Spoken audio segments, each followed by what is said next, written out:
اس وقت لکھا جب یہودی اور غیر یہودی کی تفریق ختم ہو چکی تھی اور ایک بدعت سامنے آ چکی تھی جو یہ کہتی تھی کہ خداوند یسوع مسیح نہ ہی مکمل طور پر انسان تھے اور نہ ہی مکمل طور پر خدا تھے، اور یوحنا نے اپنا انجیلی بیان اس بدعت کو مد نظر رکھتے ہوئے لکھا۔ لوکا ایک ریسرچ آرٹیکل ہمارے سامنے پیش کرتے ہیں۔ لوکا غیر یہودیوں کے لیے لکھ رہے ہیں، لوکا تھیفلس کے لیے لکھ رہے ہیں، اور یوں لوکا ہم سب کے لیے بھی لکھ رہے ہیں جو کہ غیر یہودی ہیں۔ اگر ہم تھوڑی سی ریسرچ کر لیں اور مفسرین کے بیانات کو، مورخین کے بیانات کو جوڑنے کی کوشش کریں تو ہمیں یہ معلوم ہوتا ہے کہ لوکا انطاکیہ کے رہنے والے تھے، اور جب ہم انطاکیہ کی بات کرتے ہیں تو کلام مقدس میں صرف ایک انطاکیہ کا ذکر ہمیں نہیں ملتا۔ ایک انطاکیہ وہ ہے جو شام میں تھا، یعنی کلکیہ کے علاقے میں تھا۔ دوسرا انطاکیہ وہ ہے جو پسدیا یعنی گلتیہ کے علاقے میں تھا، اور کلام مقدس میں ہمیں ان دو انطاکیہ کا ذکر ملتا ہے، یعنی ایک شام میں پایا جانے والا انطاکیہ اور دوسرا پسدیا کے علاقے میں، گلتیہ کے علاقے میں پایا جانے والا انطاکیہ۔ انطاکیہ کا شہر مسیحی تاریخ کے لحاظ سے بہت ہی اہم ہے۔ یہ وہ شہر ہے جہاں پہلی کلیسیا وجود میں آئی جس میں یہودی اور غیر یہودی دونوں شامل تھے۔ اس کلیسیا کا اختیار برنباس کو دیا گیا، اور جب برنباس نے یہ جانا کہ ایک ایسی شخصیت ہے جو غیر قوموں میں خدمت کرنا چاہتی ہے، جو غیر قوموں میں اپنے مشن کو جاری رکھنا چاہتی ہے، تو پھر وہ گیا اور وہ پولس کو اپنے ساتھ لے کر آیا، اور ان دونوں نے مل کر اس کلیسیا کو شروع کے دنوں میں تعلیم دی۔ تو یہ وہ کلیسیا ہے، اور ہاں ایک بات تو آپ سب جانتے ہی ہیں کہ پہلی دفعہ مسیحی کا لقب ایمانداروں کو انطاکیہ کے شہر ہی میں دیا گیا تھا، یعنی تاریخ میں پہلی دفعہ ایماندار کرسچنز انطاکیہ ہی کے شہر میں قرار پائے تھے۔ ایک طرح سے ہم کہہ سکتے ہیں کہ یہ پولس اور برنباس کا ہوم چرچ تھا۔ یہ وہ کلیسیا تھی جس نے کہ بعد میں روح القدس سے ہدایت پا کر برنباس اور پولس کو اپنے پہلے مشنری سفر پر بھیجا تھا۔ لوکا انطاکیہ کا رہنے والا ہے، اور جیسا کہ ہم نے گمان کیا تھا کہ وہ تھیفلس کا غلام تھا، تو پھر تھیفلس بھی انطاکیہ ہی کا رہنے والا ہوگا۔ لوکا اگر ایمان لا چکا ہے تو پھر وہ اسی کلیسیا کا حصہ ہوگا، ممبر ہوگا جو انطاکیہ میں تھی، اور جس کے پاسبان پولس اور برنباس تھے جب تک کہ ان کو اپنے پہلے مشنری سفر پر بھیج نہ دیا گیا۔ تو اگر لوکا انطاکیہ کا رہنے والا ہے اور وہ اس کلیسیا کا حصہ ہے جو انطاکیہ میں وجود میں آئی اور جہاں پر پہلی دفعہ ایمانداروں کو مسیحی کہا گیا، اور وہ پولس اور برنباس کا شاگرد ہے، تو وہ پھر ان ہستیوں سے بہت اچھی طرح سے واقف ہوگا۔ اور اگر ہم اعمال کی کتاب کا مطالعہ کریں جو کہ لوکا کا دوسرا بیان ہے، تو وہاں پر ہمیں نظر آتا ہے کہ پہلے مشنری سفر پر تو لوکا پولس اور برنباس کے ساتھ نہیں گیا، لیکن کہیں جا کر ہمیں کتاب کے بیچ میں یہ نظر آتا ہے کہ دوسرے مشنری سفر سے لوکا پولس کا ہم سفر رہا۔ اب ایک اور بات آپ کو میں یہاں پر بتاتا چلوں۔ اب اگر لوکا پولس سے بھی واقف ہے، برنباس سے بھی واقف ہے، تو پھر یقیناً وہ یوحنا مرکس کو بھی جانتا ہوگا، کیونکہ پہلے مشنری سفر پر جاتے ہوئے برنباس نے یوحنا مرکس کو اپنے ساتھ لے کر جانا چاہا، اور وہ کسی حد تک پہلے مشنری سفر پر پولس اور برنباس کے ساتھ رہا۔ اس کا مطلب یہ ہے کہ مرکس بھی انطاکیہ میں موجود تھا۔ تو سب سے پہلی ریسرچ کہاں کی ہوگی لوکا نے آپ کے خیال میں؟ یقیناً وہ مرکز کے ساتھ بیٹھا ہوگا، اور ایک دفعہ نہیں بیٹھا ہوگا، اور اس نے یہ جاننے کی کوشش کی ہوگی کہ مرکز نے جب اپنا انجیلی بیان تحریر کیا تھا تو اس کے اسرار و رموز کیا تھے۔ تو شاید وہ پہلا ڈاکیومنٹ یا وہ پہلا مسودہ جس سے کہ لوکا نے اپنا انجیلی بیان تحریر کرتے ہوئے استفادہ کیا، وہ مقدس مرکز کا انجیلی بیان تھا۔ اور ہم جانتے ہیں کہ تقریباً لوکا کے انجیلی بیان کے لکھنے سے کوئی 8-10 سال پہلے مرکز اپنا انجیلی بیان تحریر کر چکا تھا۔ اس کے بعد ہم یہ دیکھتے ہیں کہ آخر تک روم تک جب پولس رسول کی موت واقع ہوئی،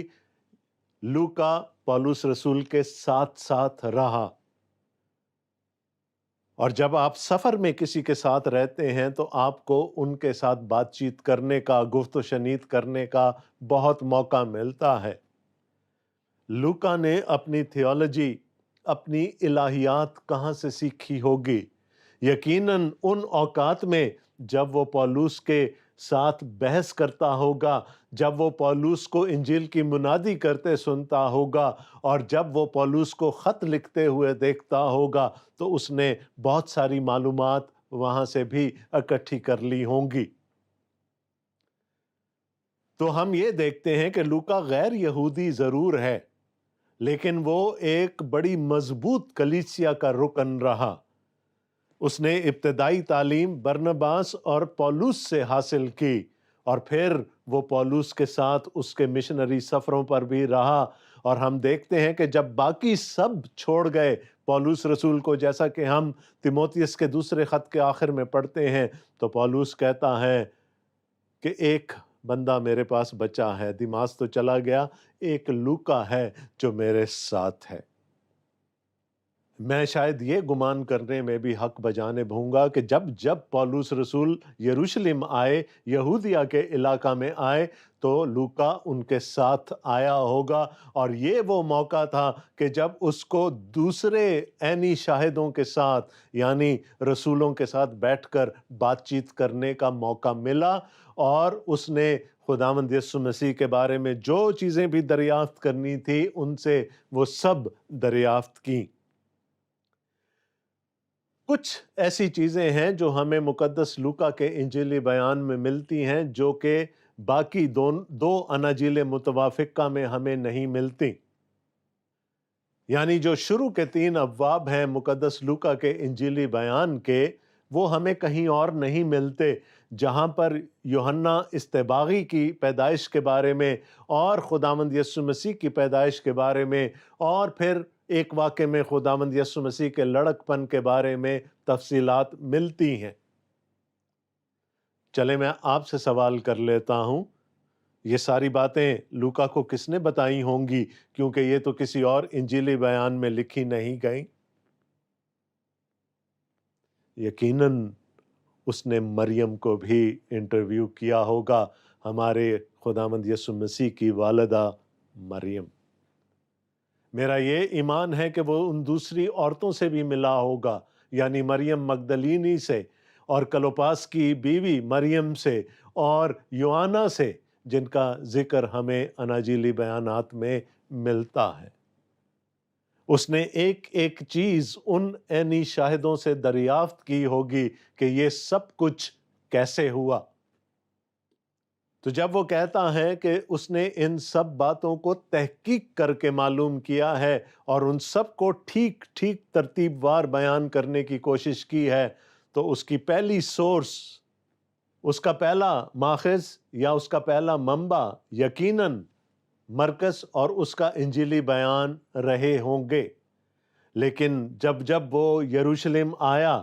جب جب وہ یہودیہ کے علاقے میں آیا، تو یقیناً وہ دوسرے رسولوں سے بھی ملا، وہ خداوند یسوع مسیح کے عزیزوں سے بھی ملا، خداوند یسوع مسیح کی والدہ سے بھی اس کی ملاقات ہوئی ہوگی، اور اس نے ان سب باتوں کو اکٹھا کر کے پھر اس کو اپنے مقصد کے طور پر ان کو ترتیب دیا ہوگا۔ اور یاد رکھیے گا یہ سب باتیں وہ تھیفلس سے منسوب کر رہا ہے۔ تو لوکا یقیناً ایک طبیب ہے، ایک ڈاکٹر ہے، اور یہ شاید مجھ میں اور اس میں ایک قدر مشترک ہے۔ لوکا ایک مورخ ہے، لوکا ایک محقق ہے، اور لوکا ایک تالیف کرنے والا ہے۔ اس نے خود اپنے انجیلی بیان کو ایڈٹ کیا، اس کی تالیف کی۔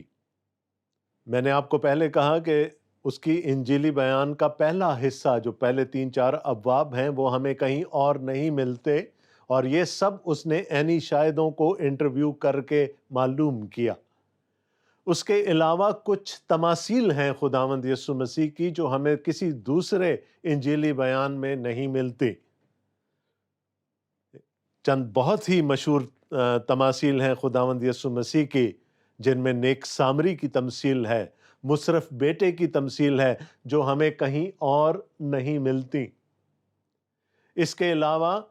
وہ خداوند یسوع مسیح کے کم از کم 6 ایسے معجزات کا ذکر کرتا ہے جو ہمیں کسی اور انجیلی بیان میں نہیں ملتے۔ ان سب باتوں کا منبع، ان سب باتوں کا ماخذ وہ تحقیق تھی جو اس نے کی، وہ انٹرویوز تھے جو اس نے کیے، اور پھر اس نے بڑی عرق ریزی کر کے ایک اچھے لکھنے والے کے طور پر، ایک اچھے محقق کے طور پر، مورخ کے طور پر ان سب باتوں کو ترتیب وار بیان کیا۔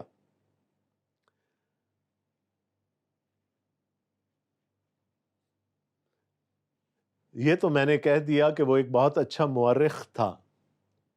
لیکن لوکا کی ایک اور دلچسپی ہے جو اس کے دونوں بیانات میں، یعنی انجیلی بیان اور رسولوں کے اعمال میں نظر آتی ہے، اور وہ ہے اس کی جغرافیے سے دلچسپی۔ مقدس لوکا کی انجیل کا جو پہلا حصہ ہے، جیسا کہ میں نے پہلے بتایا، وہ خداوند یسوع مسیح اور یوحنا اصطباغی کی پیدائش سے اور ان کی پیدائش کے بارے میں جو خوشخبریاں زکریا کو اور مریم کو سنائی گئی تھیں ان سے متعلق ہے۔ اس کے بعد 5ویں باب سے ہم دیکھتے ہیں کہ وہ گلیل کے علاقے میں خداوند یسوع مسیح کی خدمت کا بیان کرتا ہے، اور یہ سلسلہ چلتا ہے 9ویں باب کی 50ویں آیت تک، اور 9ویں باب کی 51ویں آیت میں لوکا ہمیں بتاتا ہے کہ خداوند یسوع مسیح نے اپنا رخ یروشلم کی طرف کر لیا،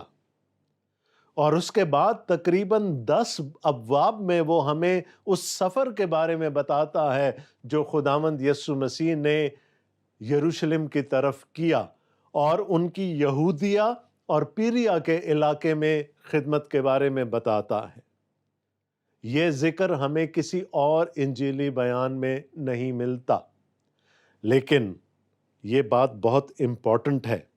یسوع شمال میں ہے، یعنی گلیل کے علاقہ میں ہے، اور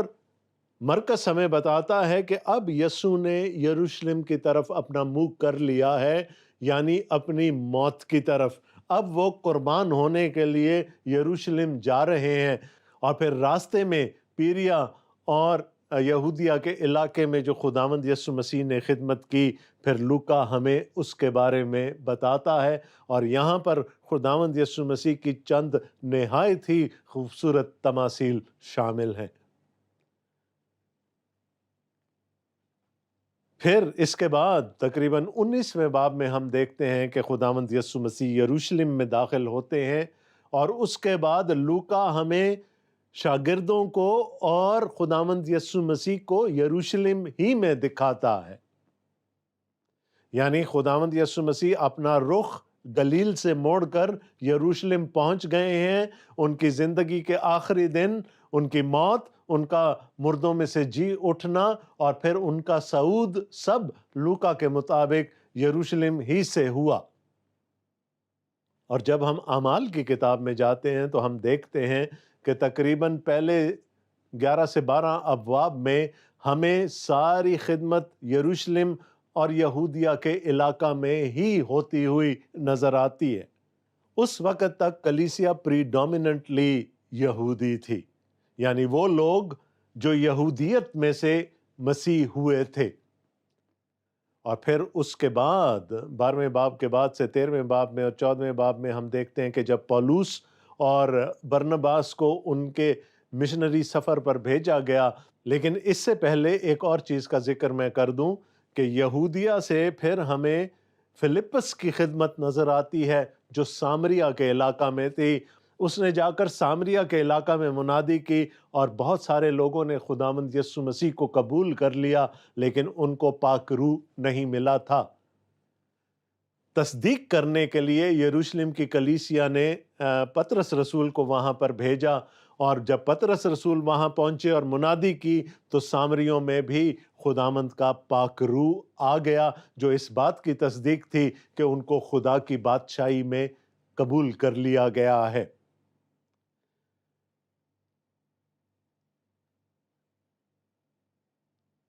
اس کے بعد پھر ہم نے دیکھا کہ پولس اور برنباس اپنے مشنری سفر پر نکل جاتے ہیں، اور یوں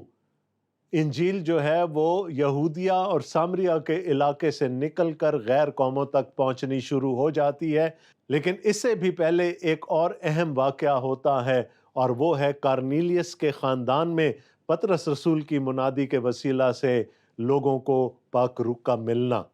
اور یہ اس بات کی تصدیق تھی کہ اب غیر قوموں کے لیے منادی کا در کھل گیا ہے۔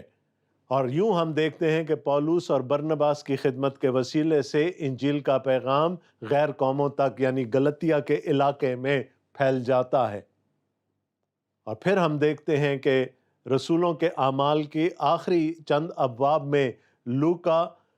پولس کو روم میں دکھاتا ہے، اور روم اس وقت نہ صرف رومی سلطنت کا دارالخلافہ یا دارالحکومت تھا، بلکہ وہ پوری دنیا کا دارالحکومت تھا، اور یہ کہا جاتا تھا کہ اگر آپ ایک دفعہ روم پہنچ گئے تو آپ کی پہنچ پوری دنیا تک ہو گئی۔ کچھ پلے پڑا آپ کے؟ کیا کہا تھا خداوند یسوع مسیح نے صعود سے پہلے اپنے شاگردوں سے کہ تم یروشلم ہی میں ٹکے رہنا جب تک تمہیں خدا کی طرف سے قوت یعنی پاک روح نہیں مل جاتا، اور اس کے بعد کیا ہوگا؟ تم یروشلم میں، یہودیہ میں، سامریہ میں اور دنیا کے انتہا تک میرے گواہ ٹھہرو گے۔ دیکھیے لوکا ہمیں کس طرح سے لے کر چلتا ہے اعمال کی کتاب میں۔ پہلے یروشلم، پھر یہودیہ،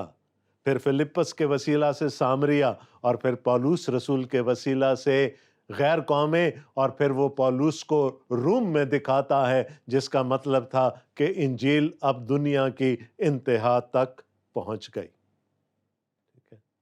اب ذرا اس معمے کے سارے حصوں کو آپس میں ملانے کی کوشش کریں۔ لوکا کے انجیلی بیان میں ہمیں خداوند یسوع مسیح یروشلم کی طرف جاتے ہوئے نظر آتے ہیں، اور پھر وہاں سے شاگرد یروشلم سے یہودیہ میں اور پھر سامریہ میں اور پھر دنیا کی انتہا تک جاتے ہوئے انجیل کے پیغام کو لے جاتے ہوئے نظر آتے ہیں۔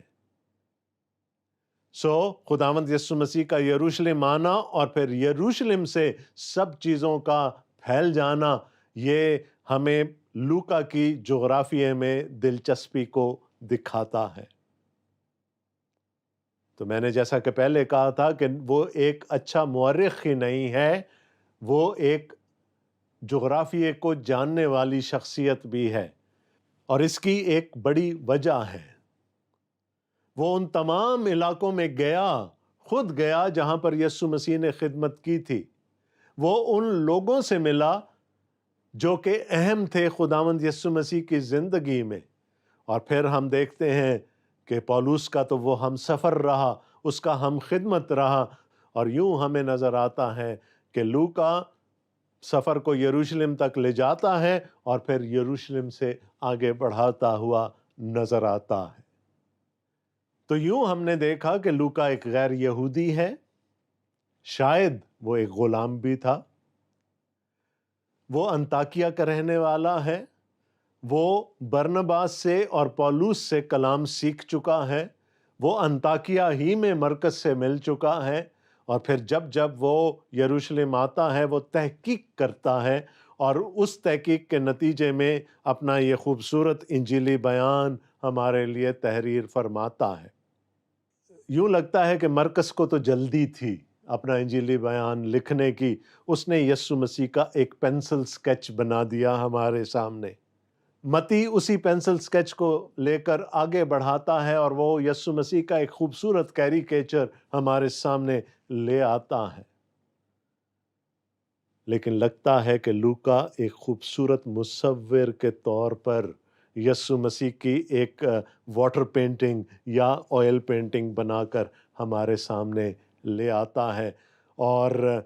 یوحنا تو ایک فوٹوگرافر کی طرح یسوع مسیح کا ایک سنیپ شاٹ ہمارے سامنے پیش کرتا ہے کہ وہ ایک کامل خدا تھا اور ایک کامل انسان تھا۔ دوستو، میں آپ کو انکریج کرنا چاہوں گا کہ آپ چاروں اناجیلی بیانات پڑھ لیں، بار بار پڑھیں، اور اس شخصیت کو جاننے کی کوشش کریں جس کا ذکر ان چاروں اناجیلی بیانات میں کیا گیا ہے، تاکہ ہم اس کی ایک مکمل تصویر اپنی آنکھوں کے سامنے بنتی ہوئی دیکھ سکیں، اس کو جان سکیں، اور جیسا کہ یوحنا نے اپنے انجیلی بیان کے آخر میں کہا،